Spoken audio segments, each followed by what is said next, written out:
Oh hi, hey you supper you dudes and dudettes, my name is Gino84. 2014 Z3 was awesome from every studio. I thought it was so good that I actually wrote a song about it on Tomodachi Life. Z3 with awesome games. From Other Night, Uncharted 4, Zelda Wii U, and Smash Bros. 2015 Z3 was a massive downgrade, especially from Nintendo. So much so, it encouraged me to make my first scripted video, and I knew while making that video, I'd have to give my thoughts on their conference the next year. Here we are, and Sony's conference had some pretty good trailers, but not much that interested me. But we're not talking about that show, we're talking about Nintendo's conference. So how was that? I'm pleased to say it was much better, despite the lack of a digital event. But just going to the Treehouse definitely had its problems. Last year I mainly talked about the reaction from the public, but I'll talk about the games this year, because there's actually games I can talk about decently this time. It's best to do them in order, but saving one game for last because that was the main attraction, and I really mean the main attraction. We begin with Pokemon Sun and Moon, and while the combat in these games can really get under my skin, they're still so effortlessly charming. I can't help but love them. I'm really pleased the character creator's back and the Aloha region looks great.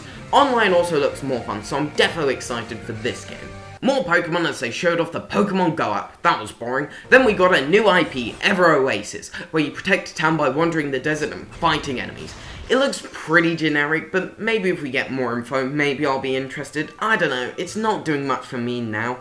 We then got BoxBox Boy, which looks pretty creative, but not one I think I'll bother with. But it wouldn't be E3 without the grand tradition of people complaining, and this year was no exception. People don't like Color Splash because it's like Sticker Star, which wasn't like the previous games, and people are bashing Mario Party because it's nothing like the originals.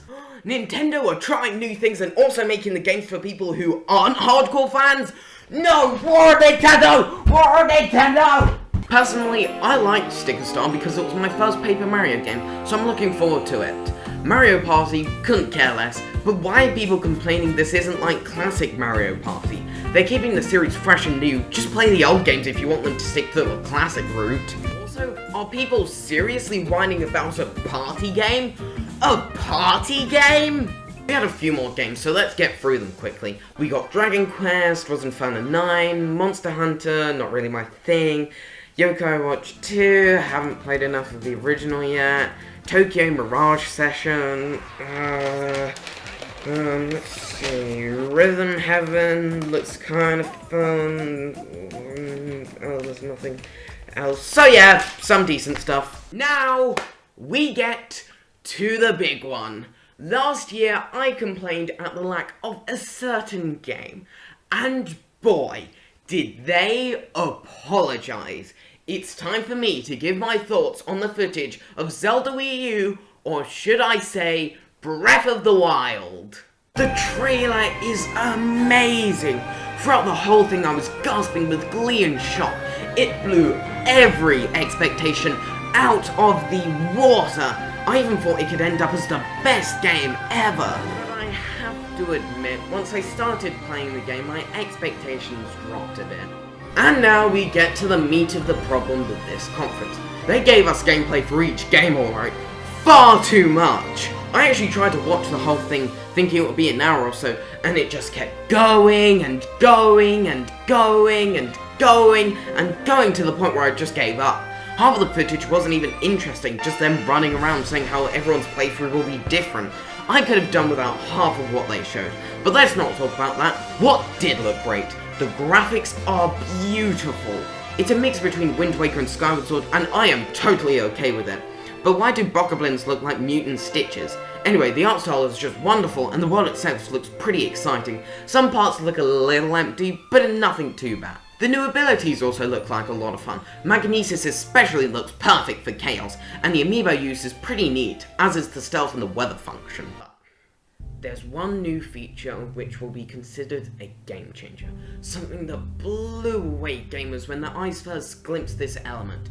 Years from now, people will look back on this game and remember this ability that defined an entire generation. I am, of course, talking about shield sliding! looks epic! If this game is at EGX, this is my #1 priority. Nintendo have made the best game ever! Just shield sliding! Overall, this E3 was a massive improvement over last year's. While not perfect, it had some pretty good moments that made it a fun ride to be a part of, and that goes for all the devs, in my opinion at least. So thank you very much for watching, I hope you enjoyed, leave a like, subscribe, do all that good stuff. I'm not sure if I'll do my thoughts for next year's E3, but I had to do this year's considering last year. Goodbye!